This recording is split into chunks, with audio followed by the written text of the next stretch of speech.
আমার বলতেও খারাপ লাগতেছে, তারপরেও আমার বলতে হচ্ছে। আমার স্বামী 32 বছর আমার সাথে সংসার করে, তার চলাফেরা এখনো ইয়াং ছেলে মেয়েদের মতো। আমার স্বামী স্ট্যান্ডার্ড চার্টার ব্যাংকে ড্রাইভারের চাকরি করে, আর আমি আয়ার চাকরি করতাম। একদিন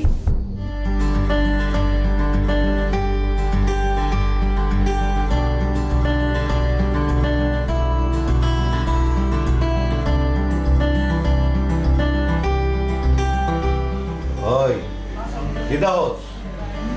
আপনারা দেখি আমার কি রূপ জ্বালাইছে? না, রূপ জ্বালায় নাই, এই বয়সে যে ভীমরতি ধরছে ওটা দেখতেছি। আচ্ছা, আপনার একটা কথা জিগাই, বাবালা আপনি করেন ড্রাইভারের চাকরি, প্রতিদিন এরকম ফিটফাট হয়ে আপনি কই যান? আপনার কি কারোর লগে কোনো সম্পর্ক আছে? এই হচ্ছে মূর্খ মহিলাকে প্রবলেম, কথায় কথায় সন্দেহ করো। তো সন্দেহ করে তাহলে কি করবো তোর? আপনি এই বয়সে সব কে পরে জিন্সের প্যান্ট গেঞ্জি, হাতের মধ্যে চুড়ি লাগায় রাখছেন, ফুসফুস করে বডি স্প্রে মারতাছেন, পায়ের মধ্যে রঙিন জুতা লাগায় রাখছেন, তাহলে কি করবো? হ্যাঁ, এই বয়সে সব মানায় আপনারে? কে মানাইব না? কে অবশ্যই মানায়। কে মানাইছে না? শুনেন, আপনার যা বয়স এখন, এই বয়সে পায়জামা পাঞ্জাবি পরে মাথায় টুপি দিয়ে হাতে তসবিহ লইয়া জপবেন, মসজিদে গিয়ে নামাজ পড়বেন, এই বয়সে এসব কেউ পড়ে না। আমি করি ব্যাংকে চাকরি, ব্যাংকের লোক গো সবসময় ফিটফাট হয়েই চলতে হয়। এই শুনেন, চাকরি কিন্তু আমিও করি, হ্যাঁ আমি জানি এসব না স্যার আর ম্যাডামরা পড়ে, আপনি করেন ড্রাইভারের চাকরি, ড্রাইভাররা এসব পড়ে না। হাট! তুই করে সাহাগিরি, তুই এসবের বুঝবি কি? আল্লাহ, সকাল সকাল মুডটাই নষ্ট করে দিল। আল্লাহ জানে আজকে আর দিনটা কেমন যাইব। তুই দেখ, আমি গেলাম গা। উচিত কথা কইলে কায়া ফুসকা পড়ে।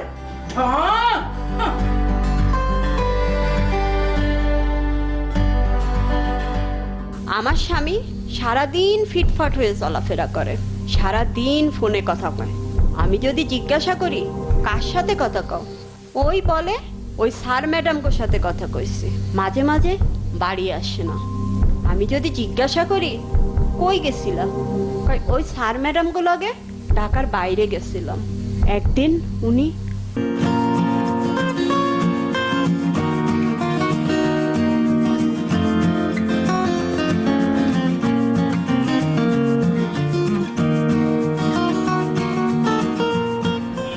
দাও।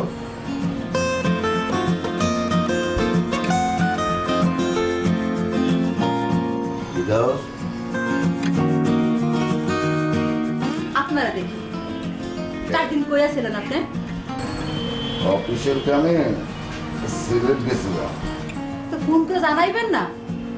আমি তো আপনারে ফোন করছি, মোবাইল তো বন্ধ ছিল। সিলেটে ট্রেনে গেছিলাম, ওখানে নেটওয়ার্ক ছিল না, তাই পরে কল দিতে পারি নাই। ও, পুরা 4 দিনই সিলেটে কোনো নেটওয়ার্ক ছিল না, তাই না? আমি তো আপনার অফিসের রহিম সাহেবের কল দিছিলাম, উনি তো বললো আপনি অফিসেই যান নাই। আপনি সত্যি করে বলেন, আপনি কারোর সঙ্গে কোনো সম্পর্ক আছে, কোনো প্রেম হয়েছে? বলেন, আমারে বলেন, কোনো সমস্যা নাই, আমি মেনে নিব। বলেন, সত্যি করে বলেন। এসব কি কস তুই? আমার কারোর সম্পর্ক নাই, আমার কাজ জুড়ে কইতেছি, আল্লাহ রসুলের কসম খেয়ে কইতেছে আমার কারোর লগে সম্পর্ক নাই। যা পানি আন, পানি পিপাসা লাগছে, পানি লই যা। আমতাছি।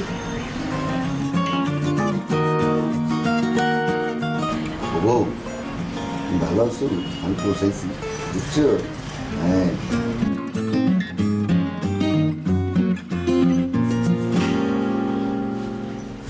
এনেন পানি।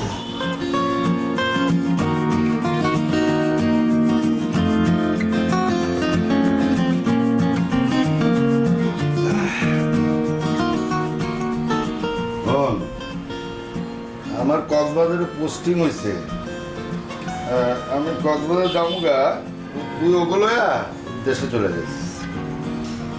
আপনি এসব কি কইতেছেন? বুঝোস নাই, আমার কক্সবাজার পোস্টিং হয়েছে, আমি যাবো। এখন আমি পুরো মাইলে গ্রামে চলে যাবো? কি খাওয়াবো, কেমনে চলবো? আমি আবার যখন ঢাকায় আমু পোস্টিং লয়ে তখন তোকে লয়ে আমু। যা খাবার দে, খিদা লাগছে। Just ক্লান্ত লাগতেছে। ঠিক আছে দিতেছি।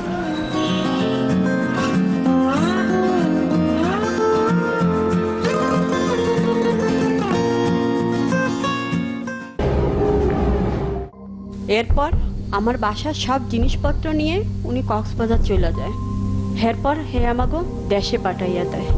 একদিন শুনতে পাই সে আমগই গ্রামের এক মাইয়ারে আরো 9 মাস আগে বিয়া করছে। মানুষের মুখে মুখে শুই না, একদিন আমি তারে ফোন দিই।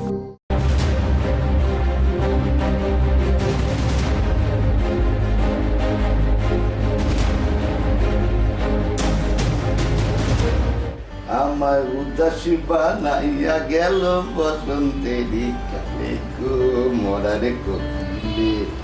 আরে আস্তে আস্তে এইভাবে যে পেঁয়াজ কাটছো, এই পেঁয়াজ কাটতে কাটতে সারা দিন চলে যাবে। রান্না করবা কখন আর খাবো কখন? না না না ভাইজি,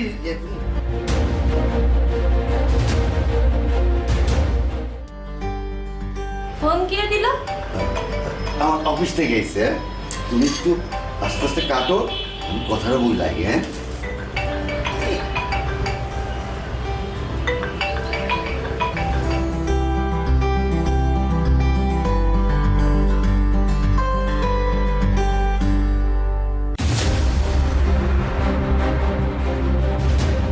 হ্যাঁ বলো। আপনি কেমনে পারলেন এই কামটা করতে? কম তো কেমনে পারলেন? আমি আবার কি কাম করলাম?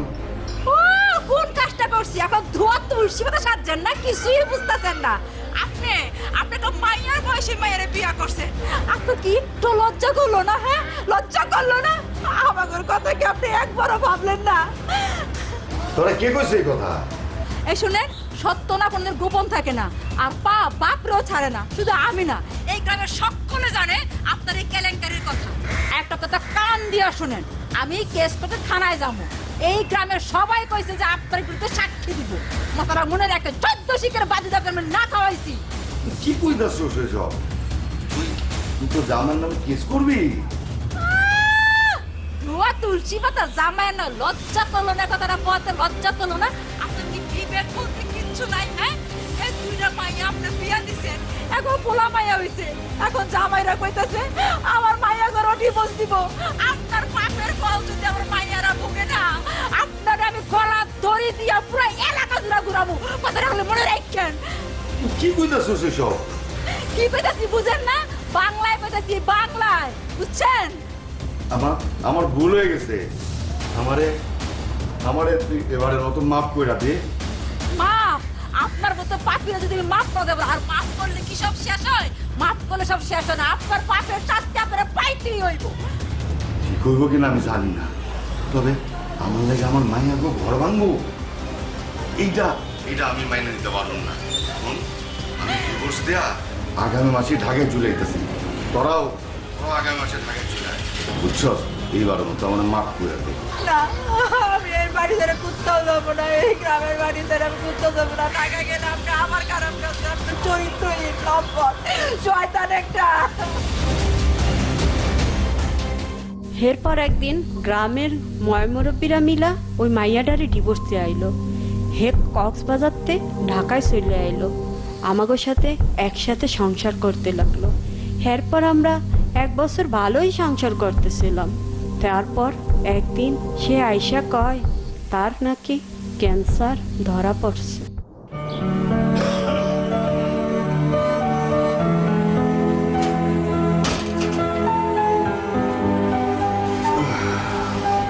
কি হয়েছে আপনার? আমাদের এমন লাগতেছে কেন? কি হয়েছে আপনার? কথা কইতেছেন না কেন? আপনার কি সাকিলা চলে গেছে নাকি?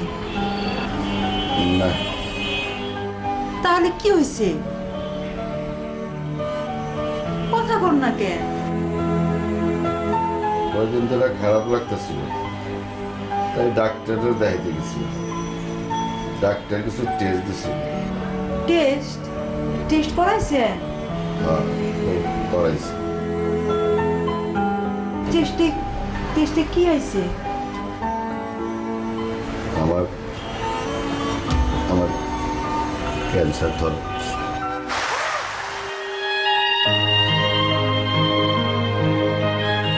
ডাক্তার কইছে ইন্ডিয়ায় যা চিকিৎসা করাইতে,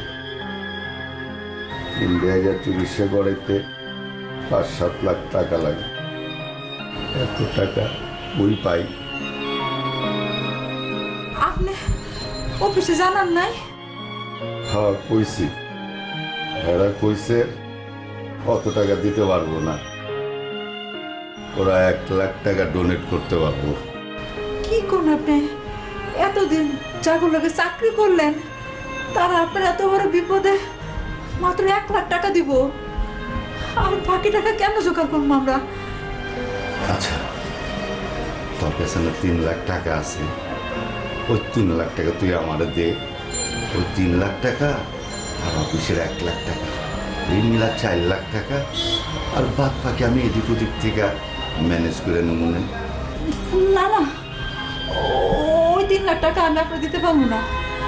ওই টাকা আমি আমার ছোটবেলার লাগে জমাইছি। ওর খুব শখ আর্মিতে চাকরি করবো, মেজর হইব, বড় অফিসার হইব। ওই টাকা ওর চাকরির জন্য আমি জমাইছি, ওই টাকা দিতে পারবো না আপনারে। আরে আমার পোলা আর্মি হইব, আমিও তো চাই আমার পোলা আর্মি হইলে আমাকে মুখ উজ্জ্বল করবো। আমার মরা আগে না আমার পোলার আর্মি আগে? আমি আমি ইন্ডিয়া থেকে চিকিৎসা করে আইসা আমি ওভার টাইম করুন, তখন তখন তোর আমি সব টাকা শোধ, আমার পোলার লেগে আমি টাকা দিব তোরই। আচ্ছা ঠিক আছে, আপনি চিন্তা করেন না, আল্লাহ ভরসা, আল্লাহ আপনার ওষুধ পালা করে দিব।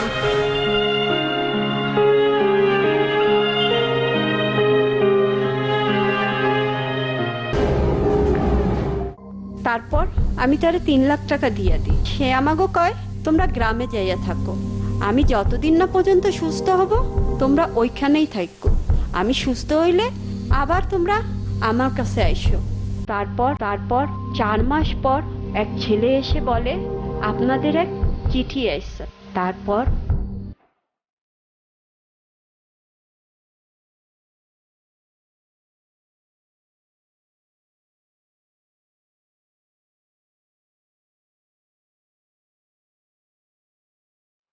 মা কি রান্না করতেছো?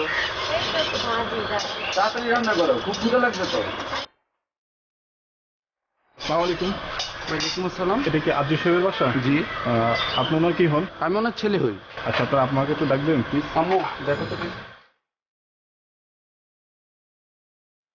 আপনাদের একটা চিঠি আসছে। চিঠি? কিসের চিঠি? সেটা তো আমি বলতে পারবো না, আমার মনে হচ্ছে কোর্ট থেকে আসছে। আমাদের নাম কোর্ট থেকে চিঠি? এখানে একটু সই দিবেন আমাদের সই।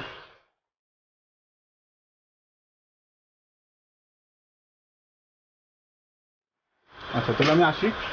আসসালামু আলাইকুম। বাজান, কোর্টের থেকে তো চিঠি আসছে, দেখছে এটা কিসের চিঠি?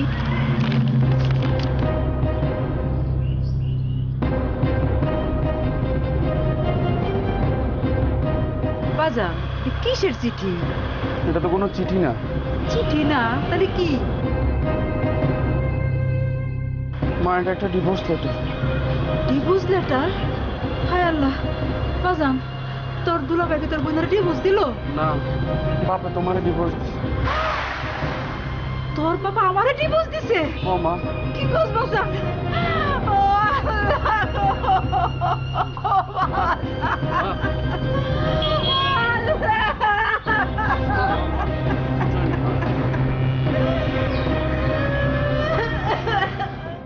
তারপর থেকে তার আর কোনো খোঁজ খবর পাই নাই।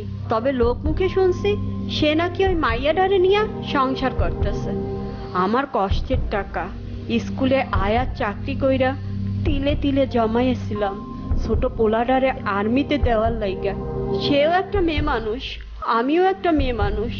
যাই না শুনে সে কিভাবে পারলো আমার 32 বছরের সংসারটারে ভাঙ্গা দিতে। চ্যানেল 24 এর মাধ্যমে আমি সবাইকে জানাইতেছি, একটা মেয়ে হয়ে আপনারা কখনো আর একটা মেয়ের সংসার ভাঙবেন না। আপনারা নিজেরাও সংসার করেন, ওই মাইয়াডারেও সংসার করতে দেন। একজনের সংসার আপনারা ভাঙ্গেন না।